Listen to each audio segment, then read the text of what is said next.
Aullando entre relámpagos, perdido en la tormenta de mi noche interminable, Dios, busco tu nombre.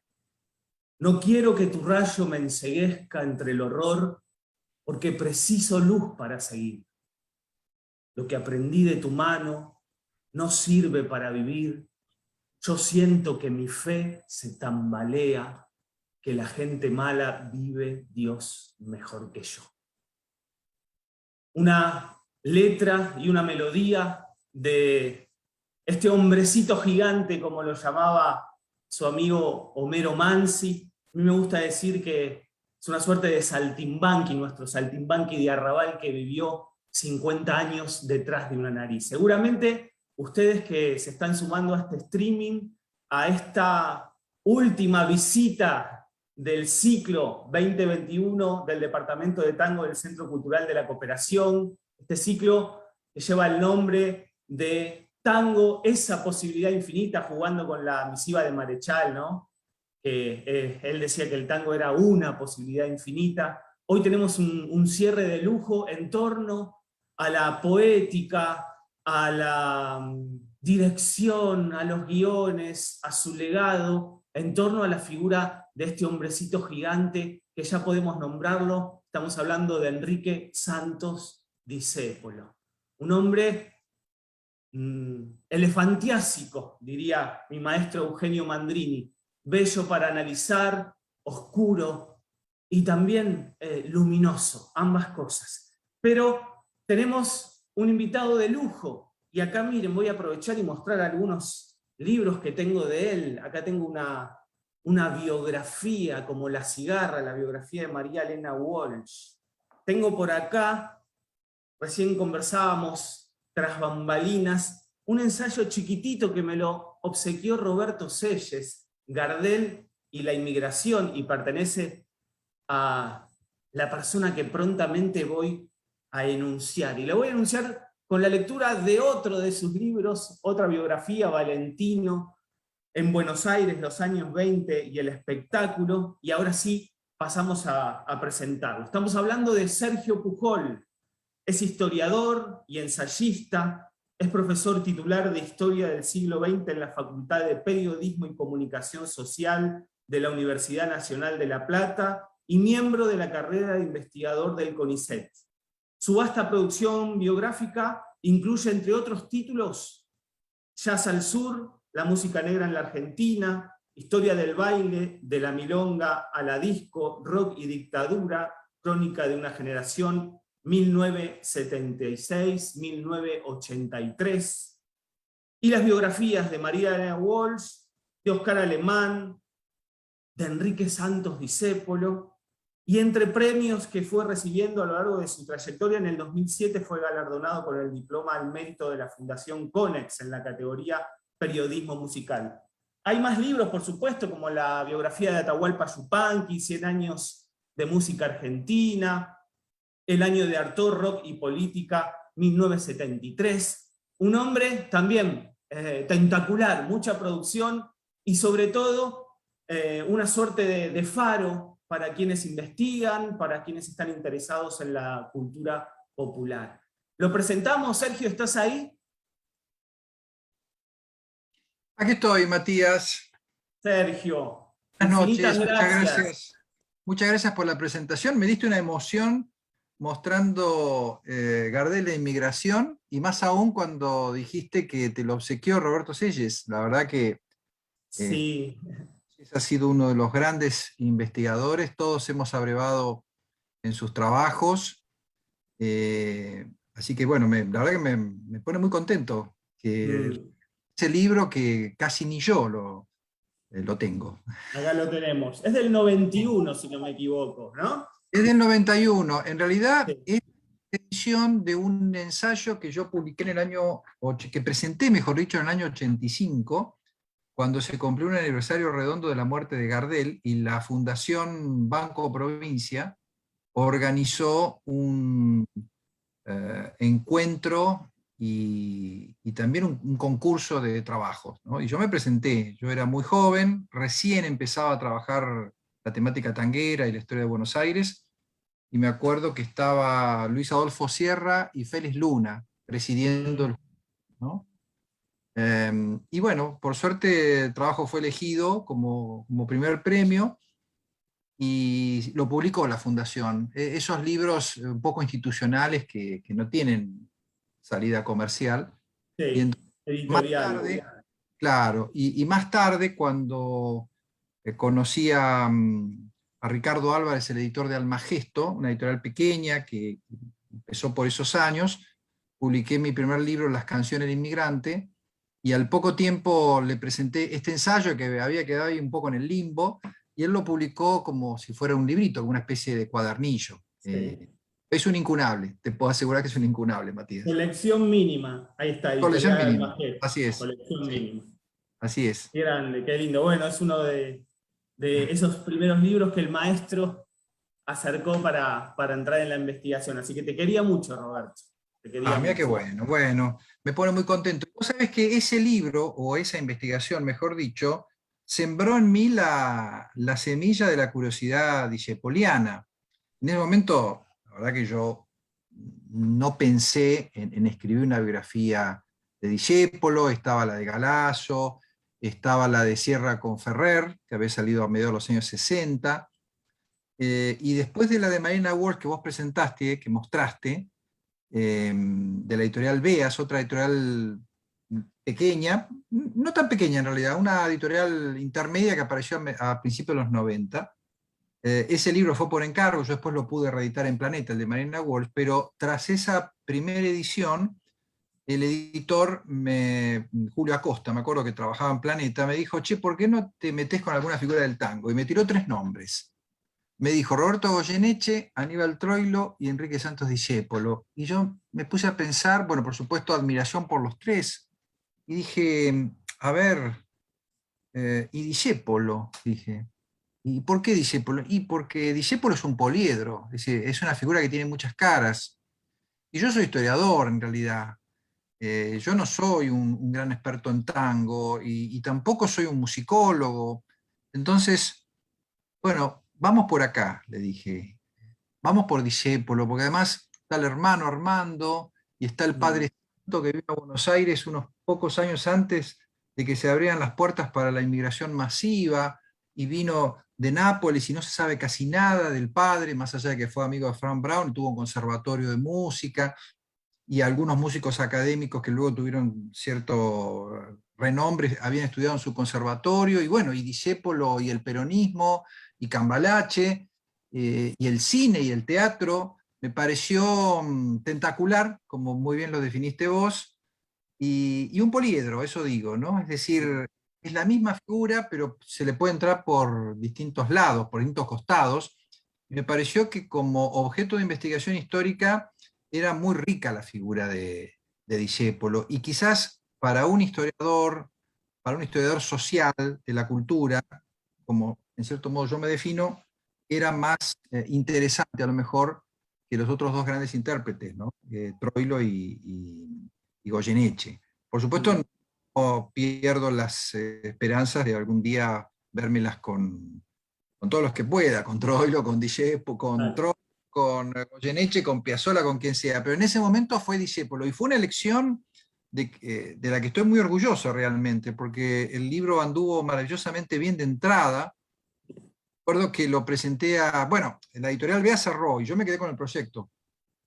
Había publicado en Planeta Jazz al Sur, y entonces dije, bueno, ¿con qué voy ahora? Fui con Valentino en Buenos Aires la primera edición, que fue un rotundísimo fracaso comercial, a pesar de que el amigo Leandro Donoso insistió y lo reeditó hace poco y volvió a ser un fracaso comercial, pero es un libro que quiero mucho por otras razones, y aparecí con Discépolo, la tercera es la vencida. Lo llevé a Bonifacio de Abril, en ese momento era MC, lo aceptaron, lo publicaron y a los 15 días se agotó la edición. Fue el único libro mío que estuvo en la lista de libros más vendidos de la Argentina durante varias semanas, ¿no?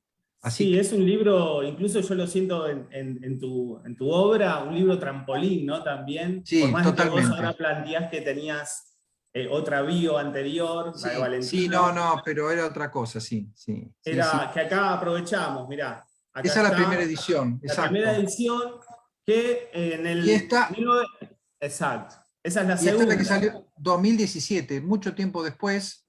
La primera salió también en bolsillo, bueno, se agotaron varias.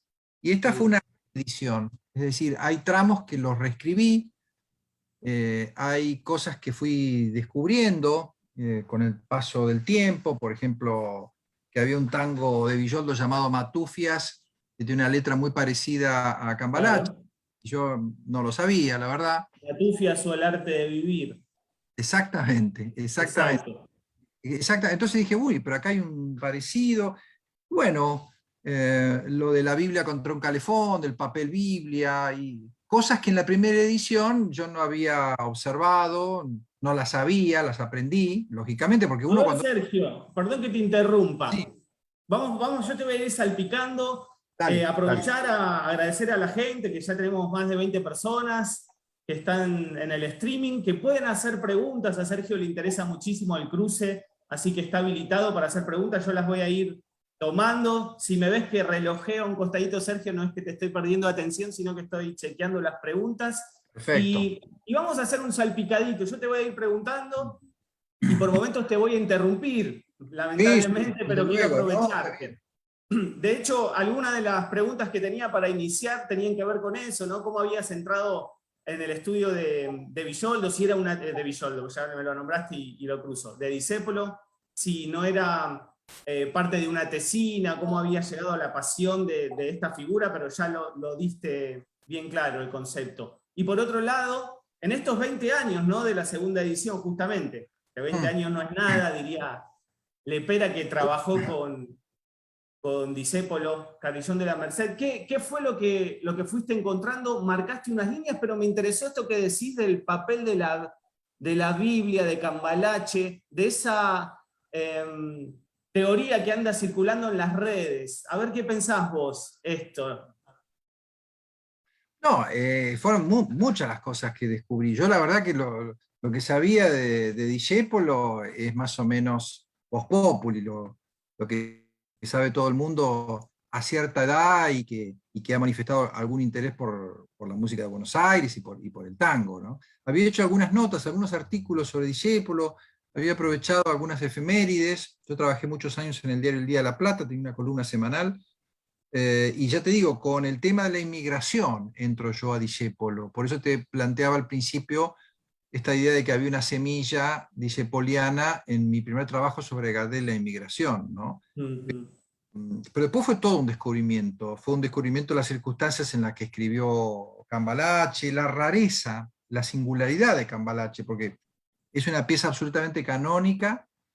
Leónidas Lamborghini dijo que es el verdadero himno nacional argentino. Todo eso yo lo sabía cuando empecé a trabajar. Ahora, ¿quién era Sacha Stavisky, un estafador francés de la Tercera República Francesa? No lo sabía. ¿Quién era Don Chicho?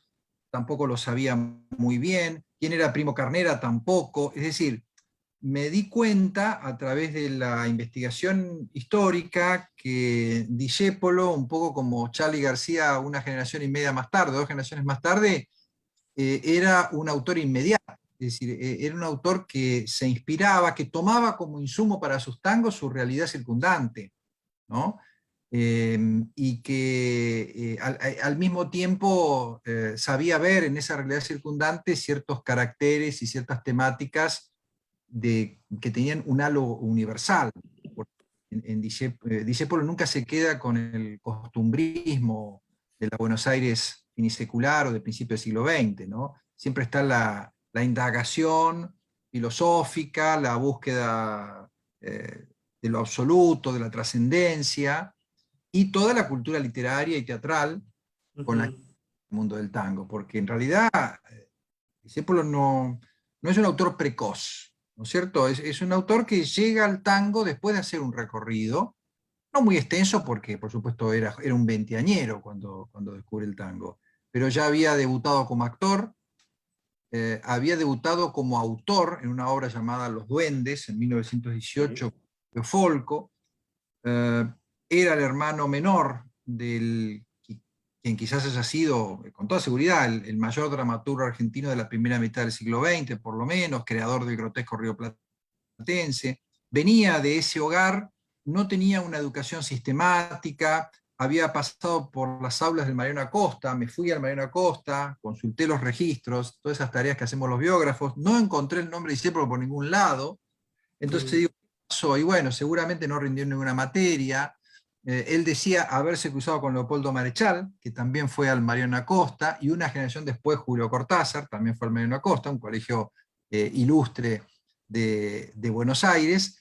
Y bueno, así me fui metiendo en la vida y bueno, y al nivel de, o al grado de obsesionarme con mi biografía. Yo recuerdo haber soñado versos de Discépolo y haber soñado con situaciones de Discépolo y levantarme a la mañana y escribirlas, ¿no? Un tema que me apasionó profundamente, que me sigue gustando muchísimo. Por eso cuando vos me invitaste a hablar de Discépolo dije, sí, vamos, ningún problema, ¿no? No es un autor que lo tenga que rever, no tengo que ponerme a estudiar para hablar de Discépolo. Con otros temas sí, yo he escrito varios libros y bueno, uno se olvida de lo que hizo. Entonces hay que repasar un poco, pero con Discépolo no, con Discépolo pongo Sí, es así, empezamos Sergio. a hablar, ¿no? Te toca, si te toca Discépolo, es para siempre, ¿no? ¿No es Tiene cierto ahí que un sí? Claro. aguijón increíble. Sí. Me interesaría esto, Sergio, de dar cuenta de esta singularidad, ¿no? De los cánones del tango, en sus letras, cómo los va refutando o pateando, ¿no? Exactamente. Si vamos analizando, incluso yo acá tengo anotaciones, cómo genera siempre el otro lado de las cosas, el otro lado de la luna, y cómo de algún modo también, yo siento que las obras cancionísticas de Discépolo muerden, ladran, vociferan, escupen, como que no están pensadas como el artefacto canción pensado para el mercado del ocio, ¿no? Y sin embargo hay un goce estético cuando uno lo escucha, ¿no? Ese misterio que genera, porque realmente uno escucha una canción de Discépolo, un tango, sobre todo los más herméticos, los más oscuros, y si tenés ahí un balcón, lo mirás ahí de reojo a ver qué hacemos, ¿no? Sin embargo, ahí hay un goce. ¿Qué Sí, sentís totalmente. vos que es el... No, yo no creo que, realmente no creo que los tangos de Discépolo inciten al suicidio, digamos, ¿no? Como en alguno de sus tangos. Me parece que uno no sufre escuchando a Discépolo, uno ve la vida que sufre, ¿no?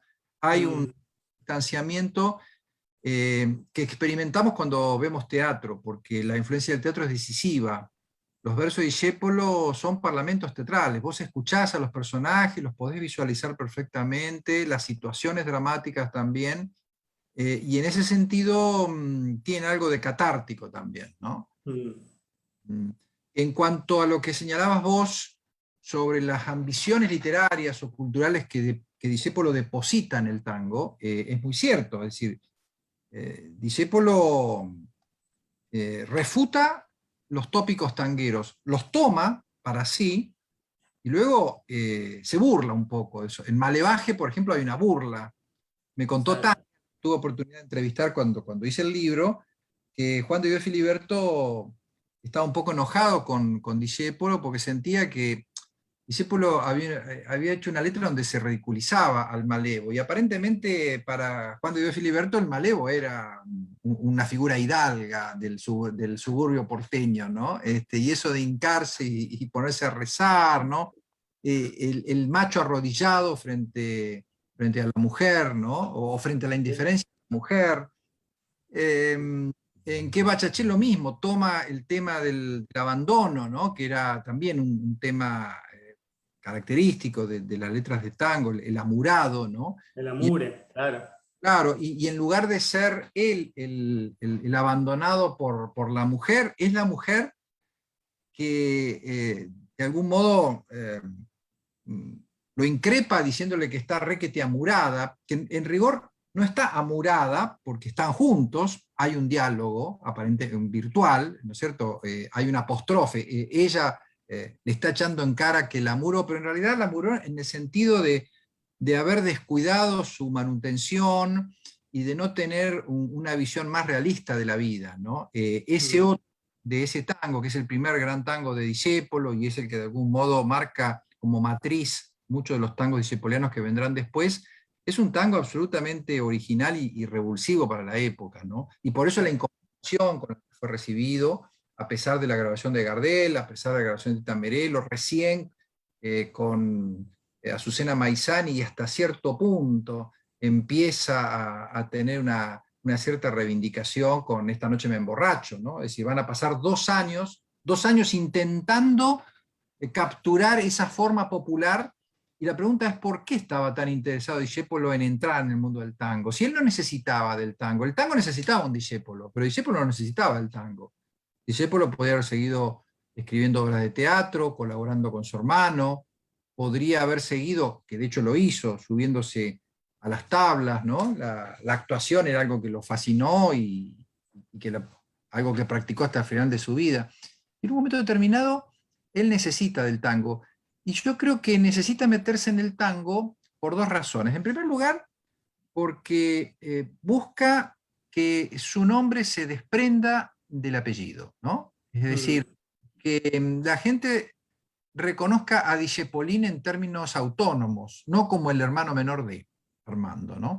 Ahí hay una cuestión, si vos querés, psicológica, que tiene que ver con el vínculo particular. Él, Tenían esos dos, claro. claro, el hermano mayor, una especie de padre putativo, que con todo el rigor de las paternidades de aquella época ejercía una autoridad bastante estricta sobre el hermano menor.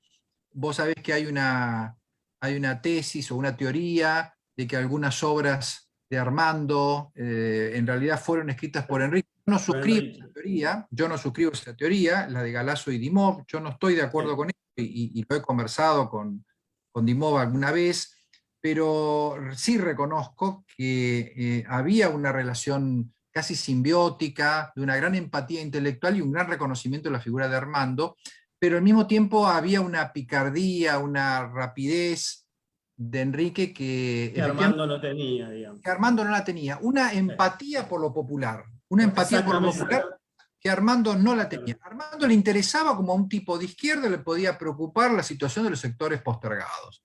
Entonces, desde la alta cultura teatral, y decía, uy, qué terrible, cómo viven los cocineros y el servicio doméstico en una casa de la burguesía, y escribe Babilonia. Qué tremendo el destino de un inmigrante que quiere escribir una gran ópera y no puede, escribe Stefano. Qué terrible la suerte de los cocheros de Buenos Aires, escribe Mateo, ¿no? Pero no lo veo a Armando involucrándose físicamente. Sí, con esa impregnación por lo popular. Físicamente, ¿no? Con lo popular. Y a Enrique sí lo veo de esos prejuicios que tenía la cultura literaria en ese entonces respecto a la cultura que producían los sectores populares, ¿no? Entonces, una de las razones es esa. El tango es un poco el salvoconducto para salir de esa zona de confort, pero al mismo tiempo un poco asfixiante que le brinda su hermano mayor. Y por otro lado, no, una verdadera pasión por la cultura popular y un deseo de, digamos, de legitimarla frente a esa alta cultura, porque no es que él se mete de lleno en la cultura popular y se olvida del mundo del teatro y de los textos filosóficos, no, él de alguna manera va y viene, por eso es que sigue actuando, por eso es que sigue escribiendo obras de teatro, y por eso que busca permanentemente links con la alta cultura, ¿no? Cuando los reyes temblando remueven el mazo buscando para disparar, uno puede escuchar ecos de Ricardo III de Shakespeare, y eso no lo vas a encontrar en otros autores, o difícilmente lo vas a encontrar en otros autores teatrales de la generación de Discépolo. Quizás sí en la generación de Homero Espósito, de Cátulo Castillo, ¿no? Un poco más joven, pero en la generación de Discépolo es muy difícil que aparezcan esas referencias. Sí, está todo ese bagaje, y también es interesante que es difícil encontrarle los hilos de la cancionística, por tomar esta frase de Homero Espósito, los hilos de Discépolo, ¿no? Si uno está en Mansi, se da cuenta que está Carriego, Rubén Darío, por momentos, sobre todo García Lorca, lo mismo en Cadícamo, pero en Discépolo es muy difícil, hay que ir al teatro, a la filosofía para encontrar las herramientas que él después las utiliza para hacer su artefacto canción. Y en torno a eso, Sergio, ¿qué mirada tenés? A mí siempre me interesa las veces que conversamos sobre Discépolo, ¿qué mirada tenés sobre el Discépolo compositor? he escuchado músicos, incluso grandes músicos, que les interesa muchísimo y por otro lado no lo sienten como muy, muy rabioso, muy nervioso, muy hermético, cortado, como que el texto de algún modo pisa la melodía. ¿Cuál es tu mirada en torno al discépolo compositor? No, yo tengo la mejor de las opiniones del discípulo compositor, pero al mismo tiempo no puedo dejar de pensar que es autor y compositor, ¿no? Que no es un compositor puro, que no es un compositor excluyente o exclusivo, ¿no? Y entonces hay una relación de sinergia entre la letra y la música, ¿no? La música está puesta al servicio de esa expresión cuasi teatral de la letra, pero en algunos momentos la música levanta vuelo por sí misma, ¿no? Uno de mis tangos favoritos de todos los tiempos y de todos los autores es Desencanto, ¿no? Tiene una línea: oigo a mi madre aún, la oigo engañándome porque la vida me negó las esperanzas. Es una curva que la podría cantar, que la podría Puccini perfectamente, esa curva melódica. Después se corta porque es breve, es una forma, es un tango, es una canción. No está desarrollando una música extensa en cuanto a forma, con distintos temas. Es un tema nomás, pero es realmente de una enorme inspiración melódica propia de alguien que iba al Teatro Colón, que escuchaba música, escuchaba canzonetas, que escuchaba música española, que le gustaba el jazz, y que escuchaba el tango, por supuesto, ¿no? Y es el hijo de un De un compositor, músico, de exacto. un músico, efectivamente. Y además, un dato que poca gente sabe es que Armando estudió violonchelo algunos años antes de descollar como dramaturgo. En suma, el hogar de los discípulos es un hogar Musical. eminentemente musical, y la fascinación de Discépolo por los musicales americanos no es muy difícil de descubrir. Vos ves Cuatro Mm. Corazones, bueno, Cuatro Corazones podría ser una película con Fred Astaire y Ginger Rogers, ¿no? O podría ser una película de Chaplin. Vos hablabas del saltimbanqui, ¿no? La Sí. identificación con Chaplin, esa idea de ser una especie de Chaplin rioplatense, que por supuesto ya la habían detectado Carlos de la Púa y otros en su época, me parece que es muy evidente en Discépolo, ¿no? El, Mm. el pulgarcito filarmónico lo había De la definido Púa. de la Púa, Sí, exactamente. recuerdo eso de una Una nota. definición Bueno, brillante, sí. maravillosa. Ya que lo Este, nombrás a De la Púa y hay que ligarlo, por supuesto, a la literatura lunfardaria o lunfardesca, voy a tomar una nota de tu libro, en verdad es una entrevista que le hicieron en Noticias Gráficas, justamente en el momento de la censura, ¿no? Censura del lunfardo. Vos tomás un extracto de una entrevista a Discépolo y él dice: puedo admitir críticas a mis tangos. Lo que resulta imposible de aceptar es cierto tipo de protección y consejo. Ponga tal palabra en lugar de la que usted ha usado. El lenguaje popular es vivo, es enérgico, es personal. La letra de tango es al poema lo que el teatro a la literatura. El idioma es el mismo, su estructuración es distinta.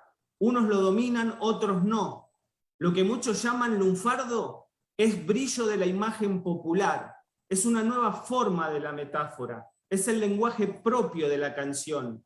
Hay cosas que solo se pueden decir de un modo.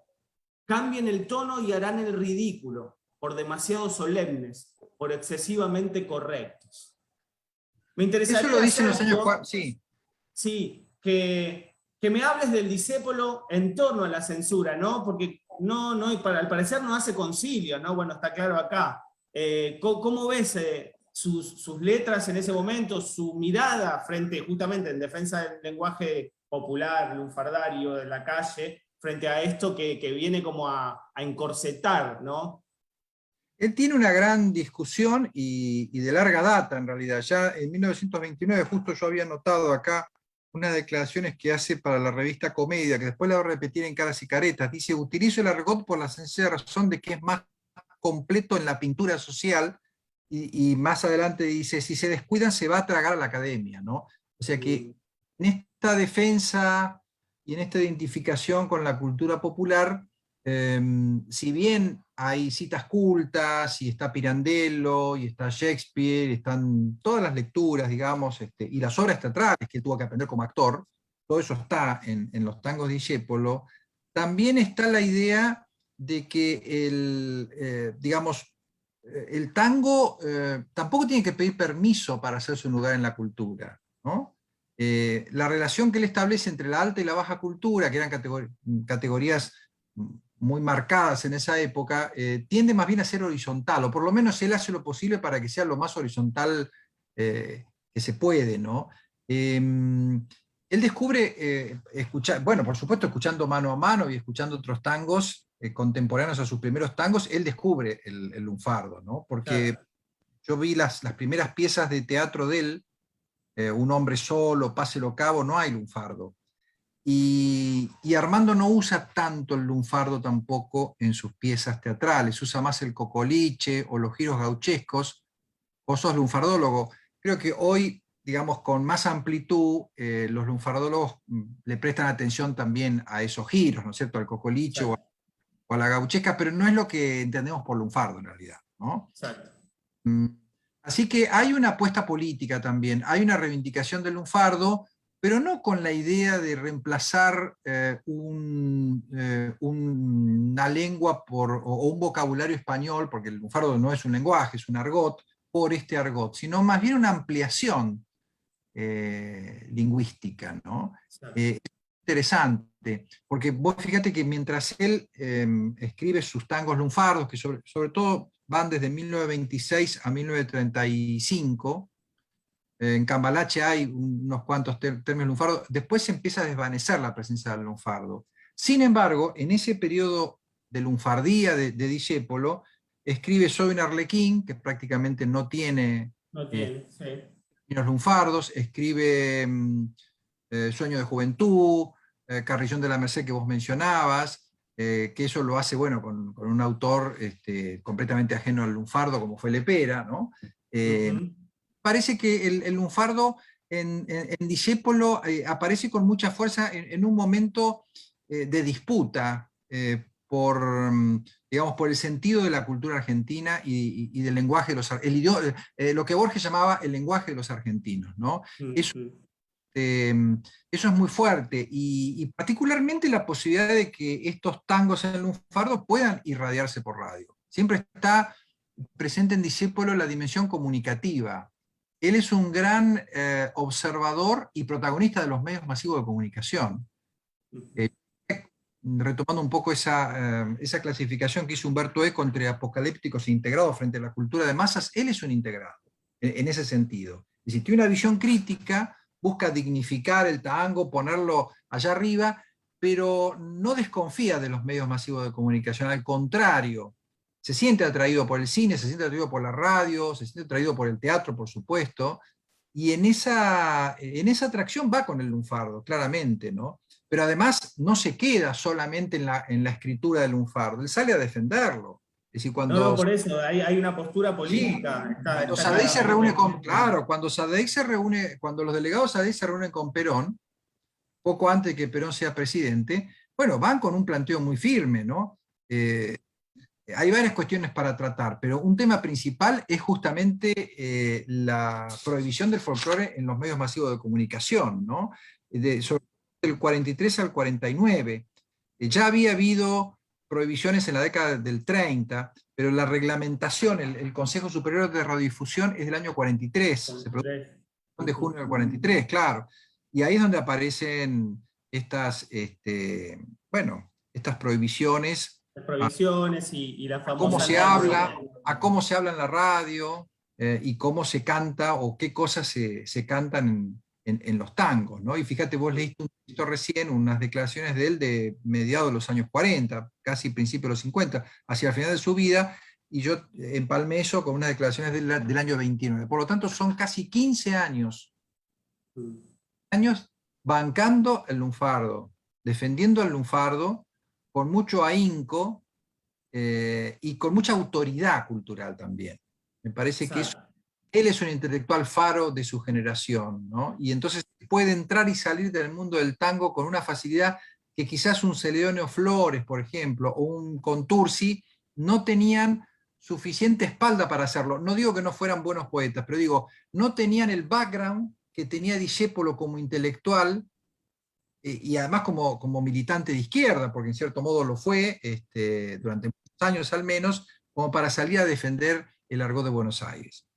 Sergio, me interesaría que puedas desarrollar, ¿no?, desde el punto de vista del discépolo político, de sus inicios, ¿no? Se habla de un anarquismo tal vez más romántico, ¿no? Luego esta mirada izquierda, luego su filiación al peronismo, o cómo ves ese camino que también hay de algún modo virajes que se producen en su letrística, ¿no? También como él Sí, va totalmente.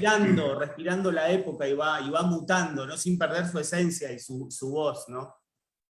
Bueno, mira, la gente supo abiertamente cuál era el pensamiento político de Discépolo en el último año de su vida. Es decir, él se pronunció en términos partidarios cuando hizo el famoso programa Pienso y digo lo que pienso. Se sabía su relación con Eva Perón, y con Perón, sobre todo con Eva, obviamente pertenecían al mundo artístico, digamos, el mundo de la farándula, ¿no? Lo que llamamos el mundo de la farándula. Y también, por supuesto, de su amistad con Marechal y bueno, con Nicolás Olivari, en fin, los pocos intelectuales que en ese momento tenía el peronismo. En general, buena parte de la inteligencia porteña era antiperonista. Ahora, en su origen, él tuvo una formación entre anarquista y socialista, que se fue fogueando en el atelier de Facio de Becker, un grabador plástico bastante importante en esa época, hoy lamentablemente olvidado, que hacía alguna de las tapas de la revista Claridad de Zamora. Antonio Zamora era un socialista español que fundó una revista muy importante de la izquierda argentina, de la primera mitad del siglo XX, de las primeras décadas del siglo XX, se llamó Claridad.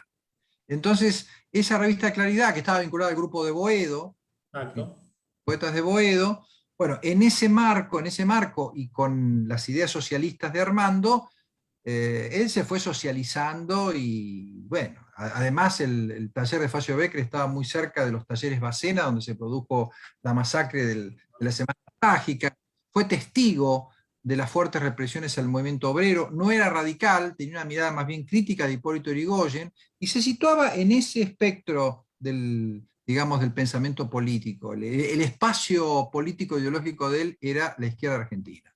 Bueno, esta situación va a empezar a mutar en los años 30, primero porque cuando se produce el derrocamiento de Irigoyen y viene lo que vino después, hay una revalorización también del irigoyenismo de los años radicales, ¿no?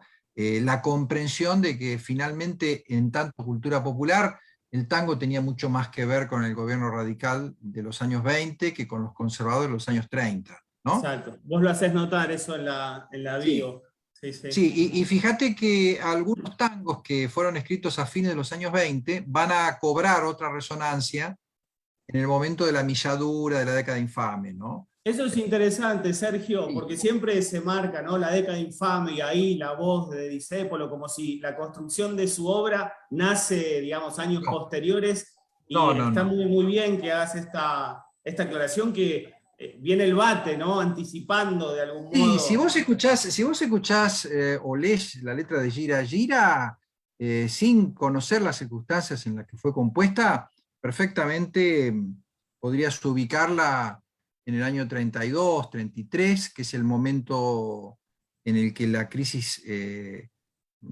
toca fondo, digamos, a nivel mundial, ¿no? Aparecen las primeras villamiserias en Buenos Aires, las ollas populares, la milladura, lo que se conoce como la milladura. Al mundo le falta un tornillo, escribe Cadícamo, ¿no? Año 1933. Sin embargo, fue escrita posiblemente entre el 28 y el 29, ¿no? O sea que se resignifica y es escuchada de otro modo en el contexto de la crisis. Ahora bien, hay dos letras que son muy significativas, dos tangos que son muy significativos en esa línea que iría de que bachaché a gira gira, de gira gira a que zapa señor, de que zapa señor a cambalache. Y esos dos tangos son que zapa señor y cambalache. Sí. Si yo lo analizo descontextualizado, sin saber que Discépolo fue su autor, bueno, puedo pensar que en términos ideológicos son ambiguos, ¿no? Porque Cambalache habla de jerarquías que han sido vulneradas, de un mundo que ha sido puesto pata arriba, cualquiera es un señor, cualquiera es un doctor. Pareciera más una crítica hecha desde una visión elitista de la cultura que un diagnóstico de izquierda, aunque hay una izquierda ilustrada que piensa de ese modo, que piensa igual que los liberales frente a lo que está sucediendo, a ese cambio. Es decir, lo que hay es una gran perplejidad frente al mundo que está cambiando, ¿no? Incluso cuando habla de los reyes, y se está refiriendo a Alfonso XIII, ¿no es cierto? En que zapa señor. Exactamente, que se va del poder cuando se produce la revolución, la destitución a principios de los 30, y vuelve la República España en el año 31, hay elecciones nuevamente.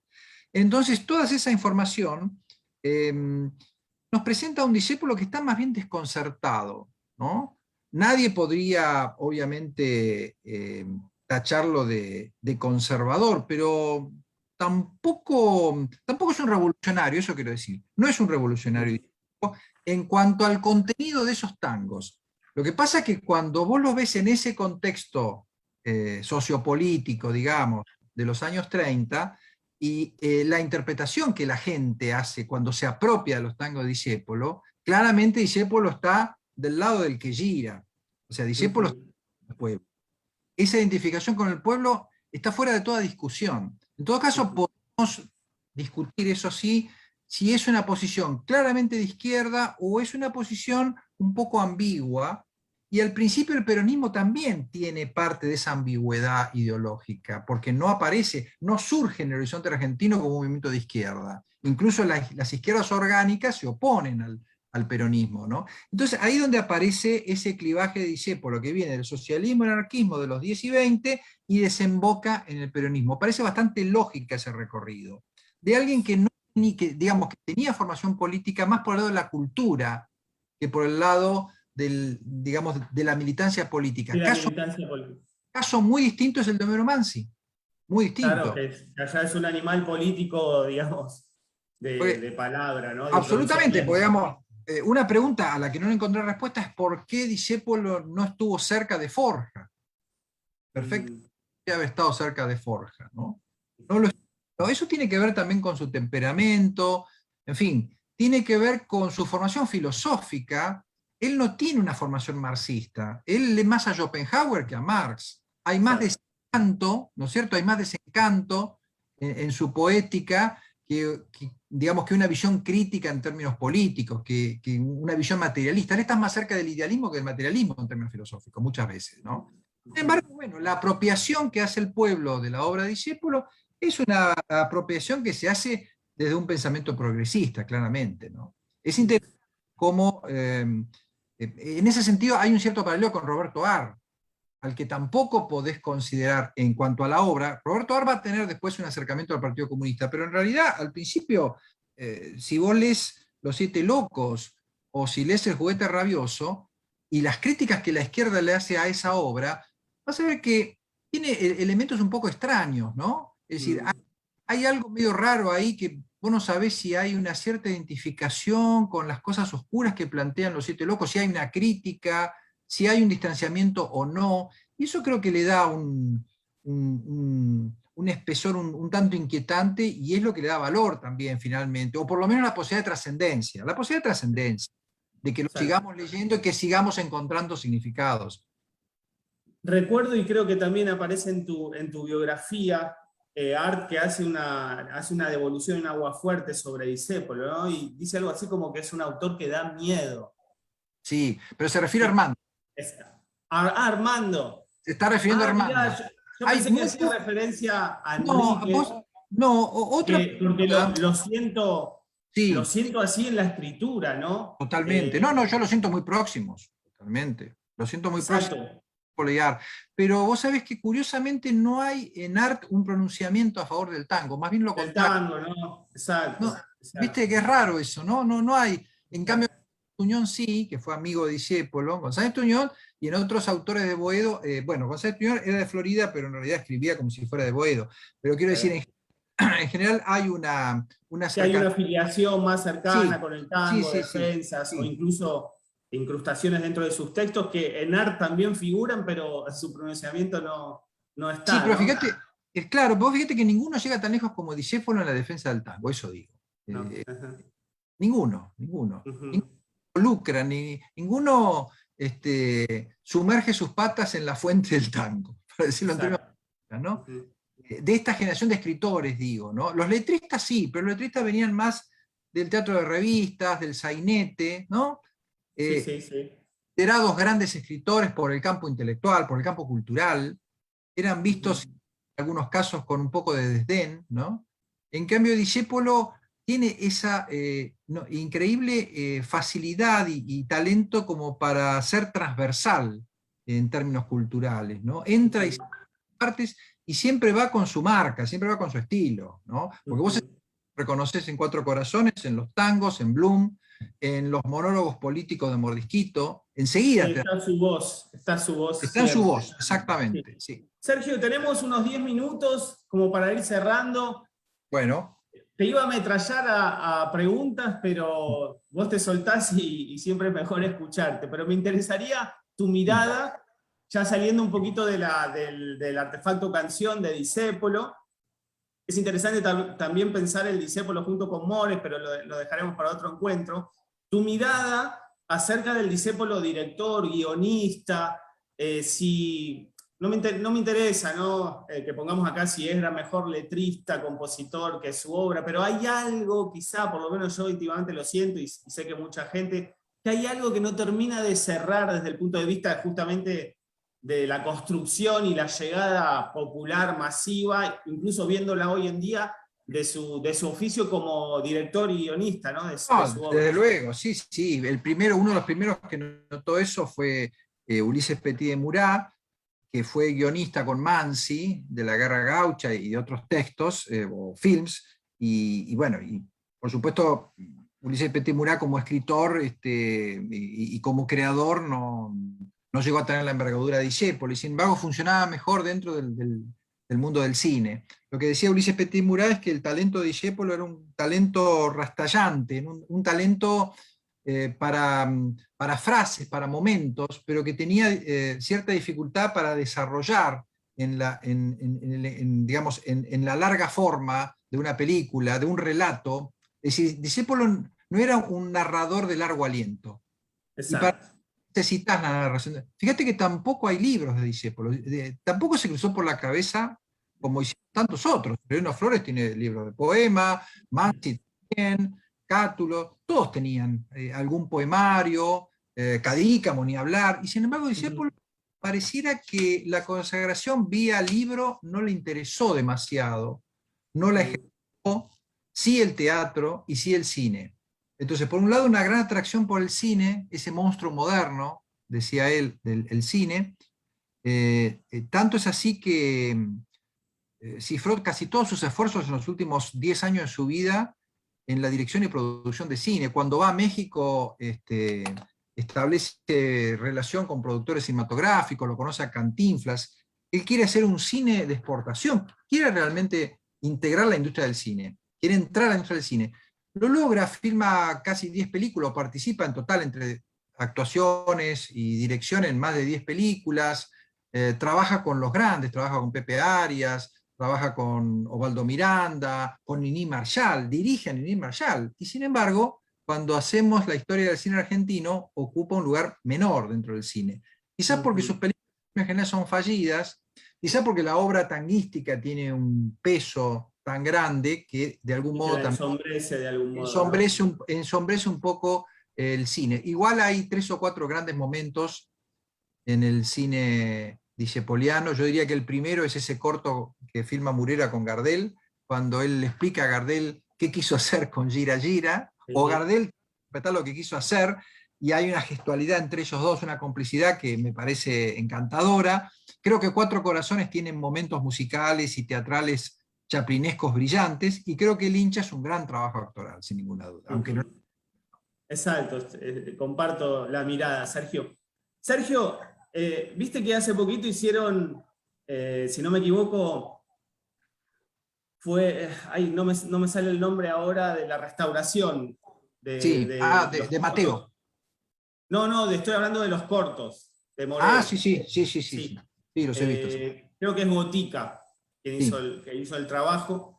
Y si Impresionante. ves ese fragmentito de diálogo, presta atención, uno en la obsesión dicepoliana, ¿no? Que Sí. mientras Gardel está diciendo el texto, Discépolo lo está Sí, mueve los repitiendo. labios. Mueve los labios. Lo repite. Sí. Me causó Con las manos en el ternura. bolsillo. Con las manos en el bolsillo, era bajito, con los bolsillos altos, ¿no? Le quedan los codos un poco para arriba y se oye, bueno, debía ser un tic teatral ese, quizás. Exacto. Es un Me causó apuntador de teatro. ternura también. Es verdad, sí, es verdad. Sergio, hagamos un silenciamiento amoroso con la obra de Discépolo y me interesaría saber en qué estás investigando, pensando nuevos libros, como para que el público que está en estos momentos interactuando con nosotros tenga referencia de lo que se viene en la obra de Sergio Pujol. Lo que se viene es una biografía de Leandro Gato Barbieri, un saxofonista, compositor de jazz argentino, que tuvo una enorme trascendencia internacional, es uno de los grandes saxofonistas en la historia del jazz desde los años 70 en adelante. Hace ya más de 2 años que estoy trabajando en esto, eso lo va a editar el año que viene Editorial Planeta. Tengo un proyecto que te lo voy a contar a vos y a los que están ahí, pero les pido cierta discreción. Me gustaría algún día quizás escribir una historia general del tango. Se han hecho muchas, pero tengo de escribir otra, ¿no? Y poniendo el acento no tanto en la relación del tango con la tradición porteña, sino las revoluciones del tango. Porque cuando hablamos de la revolución del tango pensamos inmediatamente en Astor Piazzolla, pero en realidad que la historia del tango está marcada por distintas revoluciones. Creo que la de Julio de Caro lo fue, artística, se entiende, y creo que el tema sobre el que hemos hablado hoy también fue en su momento disruptivo, ¿no? Y resistente también, ¿no? El lunfardo, los tangos de Discépolo, los prejuicios que había sobre el tango. Así que esos son mis 2 proyectos, pero el inmediato es una biografía de Gato Barbieri. Qué bueno, Sergio, gracias por compartir estas primicias y agradecerte, Sergio. Podemos hablar un montón, incluso entrar en la poética, que es el métier que a mí me interesa, sobre todo en la obra de Discépolo, por las encrucijadas, las enseñanzas, el manejo del lenguaje. Pensaba cuando comenzábamos, yo citaba Tormenta, ¿no? Cuando él dice, yo siento que mi fe se tambalea, ¿no? Cuando un poeta de los tiempos de Discépolo quizá hubiera dicho, siento que mi fe se está perdiendo, se va apagando. Sí. Bueno, él dice, se tambalea. ¿No? Cuando se define como una hoja en el turbión también, ¿no? Exacto, ¿no? Tiene unos hallazgos maravillosos, sí. Claro, son hallazgos increíbles, cómo también va mutando su poética, después ya se vuelve, pienso en Sin Palabras, o incluso en Cafetín de Buenos Aires, con otra armadura, quizá por el oficio melodista de Mores, ¿no? Que invitaba a otra escritura, ¿no? Qué manejo, qué colores, qué pátina que manejaba este hombre. Se vuelve más sentimental, un poco más romántico, ¿no? Más lírico en ese sentido, quizás más abolerado también, ¿por qué no? Exacto. La influencia de la canción mexicana es un tema para evaluar en la obra de Discépolo, ¿no? Él escuchaba mucha música mexicana y tenía una relación, bueno, sentimental y cultural también con México. Asociaciones muy agudas sobre el bolero, que dice que el bolero, que si los tangueros no se ponen las pilas, el bolero va a destronar al tango, ¿no? Que era una de los años 40. Sí, ha sido un gusto hablar con vos, Matías, y efectivamente podríamos seguir durante un buen rato con Discépolo y todos los temas concatenados, ¿no? Por eso te decía que este poliedro que es Discépolo te dispara un montón de cuestiones. Sergio, otra vez, muchísimas gracias. Y cerramos así el último streaming del año de este ciclo del Departamento de Tango. Fue un lujo escucharte, Sergio. Siempre se aprende y en tus palabras siempre hay justamente disparadores para seguir buceando sobre la cultura popular, como decíamos en el inicio. Un enorme gusto para mí y bueno, y digo lo mismo, es un placer conversar con vos, Matías, y ojalá les haya gustado a los oyentes, a quienes no les puedo ver la cara, pero bueno, sé que están. Hasta la próxima. Un gran abrazo. Que sigas bien.